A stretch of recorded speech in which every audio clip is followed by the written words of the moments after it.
श्री स्वामी समर्थ. अवधूत चिंतन श्री गुरुदेव दत्त. कसे आहेत सगळे? मजेत आहेत ना? आनंदी राहा, सुखी राहा आणि स्वामी सेवा आपली करत राहा. तर आजचा विषय मी आपल्यासाठी घेऊन आलेली आहे की दिवा प्रज्वलित करत असतो आपण देवघरामध्ये. तर दिव्यानुसारच आपल्याला थोडीशी सेवा आहे छोटीशी लक्ष्मी प्राप्तीसाठी. ज्याच्या घरी लक्ष्मी प्राप्तीचा म्हणजे खूप असा प्रॉब्लेम असेल किंवा लक्ष्मी नांदत नसेल, अशा काही गोष्टी घडत असतील तर त्यांना मी एक सेवा सांगणार आहे. दिवा प्रज्वलित करत असताना दिव्यामध्ये कोणती वस्तू आपण टाकावी जेणेकरून आपल्या घरी लक्ष्मी नांदेल ते मी तुम्हाला सांगेल आणि दिवा कसा प्रज्वलित करायचा आहे. आधी दिव्याविषयी थोडं सांगेल मी तुम्हाला, त्याच्यानंतर मग मी तो उपायही तुम्हाला सांगते. थोडक्यातच आहे, तर त्यामुळे व्हिडिओ पूर्ण व्यवस्थित बघा. ज्यांना कोणाला असा प्रॉब्लेम असेल तो हे उपाय करू शकतात. तर मी तुम्हाला सांगेल की आपण दिवा प्रज्वलित रोजच्या रोज करत असतो. आपली दिव्याशिवाय आपली सेवा जी असते ती पूर्ण होत नसते. सगळ्यात आधी आपण दिवा प्रज्वलित करत असतो. तर दिवा प्रज्वलित करत असताना आपण देवघरासमोर जेव्हाही बसत असतो तेव्हा आपल्या उजव्या बाजूला, आता हा सेल्फी कॅमेरा असेल त्यामुळे म्हणजे तुम्हाला काय दिसेल ते मला माहिती नाही, उजवा दिसतो की डावा दिसतो. तर तुम्ही तुमचं लक्षात घ्या, मी जे बोलणार आहे त्याच्याकडे लक्ष द्या. जो आपला उजवा हात आहे, आपला बोलते मी, देवाचा नाही, आपला जो उजवा हात असेल त्या दिशेला आपल्याला तेलाचा दिवा लावायचा असतो आणि आपला जो डावा हात असतो त्या बाजूला आपल्याला तुपाचा दिवा लावायचा असतो देवाच्या. हे लक्षात घ्या आधी, सगळ्यात आधी. त्याच्यानंतर मी दुसरं सांगेल की जेव्हा पण आपण दिवा प्रज्वलित करत असतो देवांना तेव्हा रोजच्या रोज आपल्याला वात बदलायची असते. ती कुठलीही वात असू द्या, फुलवाती असू द्या, नाहीतर लांब आपल्या लांब ज्या वाती असतात त्या.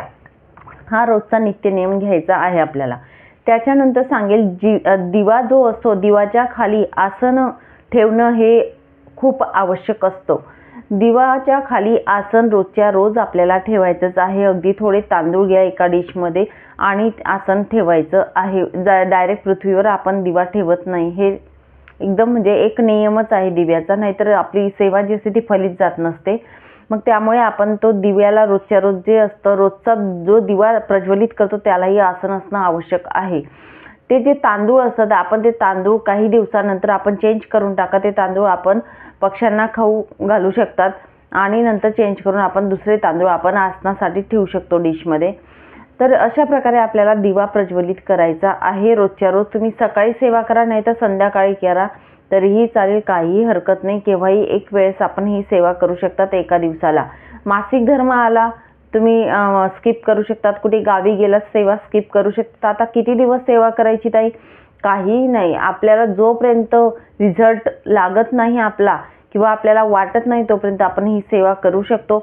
आणि सेवा म्हणजे रोजच्या जी नित्य नियमाची आहे तीच सेवा आहे, बाकी काही एक्स्ट्राचं काही नाही आहे. तर आता मी सेवा कोणता, उपाय कोणता ते मी तुम्हाला सांगणार आहे.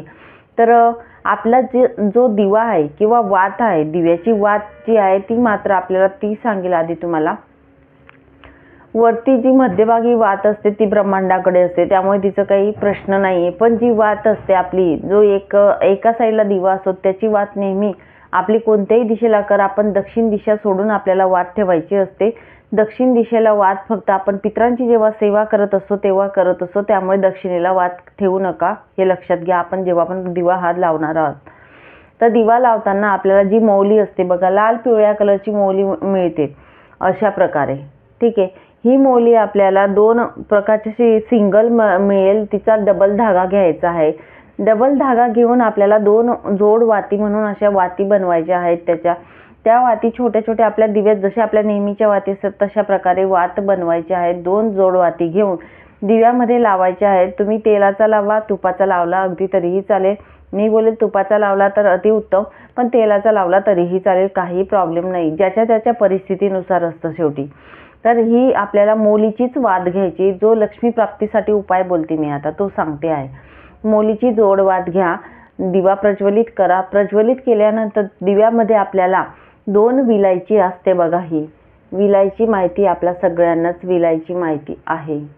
तर ही विलायची जी आहे ही सोलून घ्यायची थोडीशी आणि टरफल्या सकट अशीच्या अशी 2 विलायची आपल्याला रोज दिव्यात टाकायच्या आहेत.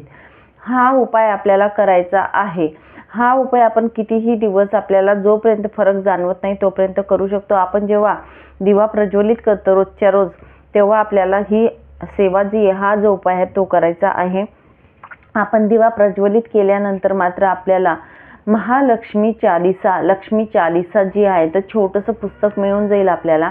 लक्ष्मी चालीसा आपल्याला बोलायची आहे, हे लक्षात घ्या. फक्त लक्ष्मी चालीसा आपल्याला बोलायची. ही सेवा तुम्ही लक्ष्मी प्राप्तीसाठी आणि जर पैशांची अडचण असेल, ह्या गोष्टी असतील तुमच्या घरात, तर ही सेवा तुम्ही करू शकता. अगदी सोपा आणि सरळ उपाय आहे, काही अवघड नाही आहे.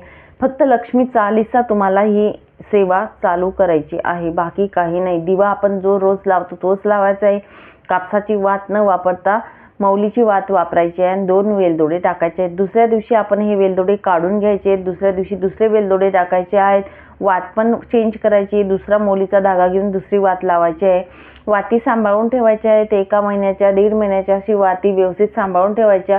ह्या वाती सिद्ध झालेल्या असतात, कारण आपण महालक्ष्मी चालीसा बोललेलं असतं. म्हणून ह्या वाती इकडे तिकडे न टाकता, निर्माल्यात न टाकता आपण जमीन पोरून आपल्या गार्डनमध्ये किंवा आपल्या बिल्डिंगच्या बाहेर म्हणा किंवा घराच्या बाहेर जागा असेल अशी कुठे, तर तिथे आपण जमीन खोदून तिथे गाडून द्यायच्या आहेत ह्या वाती. आणि रोजचे 2 जे वेलदोडे असणार आहेत ते वेलदोडे तुळशीचं झाड असू द्या आणि तर कोणतंही फुलांचं आपलं परडी असेल, छोटीशी कुंडी असेल, त्याच्यात आपण मातीमध्ये वेलदोडे पण पुरून द्यायचे आहेत, कारण हे सिद्ध झालेले असतात. आपण लक्ष्मी चालीसा जी बोलणार आहे त्याच्यामुळे ते आपण इकडे तिकडे टाकू नका. तर या प्रकारे आपल्याला ही सेवा करायची आहे. तर नक्कीच सेवा करून बघा. रोजच्या रोज ही सेवा करायची आहे. ज्या दिवशी एखाद दिवस नाही तुम्हाला जमलं, कंटाळा आला, अगदी सेवा स्किप केली तरीही चालेल. मात्र मी तुम्हाला सांगेल, मंगळवार आणि शुक्रवार ह्या 2 दिवशी तरी तुम्ही सेवा करायला विसरू नका. ह्या 2 दिवशी आवर्जून सांगेल तुम्हाला, आई भगवतीचा वार असतो, म्हणून ह्या 2 दिवसाला तुम्ही नक्कीच ही सेवा करा, एवढं मी तुम्हाला इथे सांगेल. चला मग इथेच थांबते. नंतर अजून भेटेल पुढच्या व्हिडिओमध्ये नवीन माहितीसोबत, नवीन विषयासोबत. तोपर्यंत श्री स्वामी समर्थ. अवधूत चिंतन. श्री गुरुदेव दत्त. व्हिडिओ आवडला असेल, माहिती आवडली असेल तर लाईक करा, शेअर करा आणि सबस्क्राईब करा.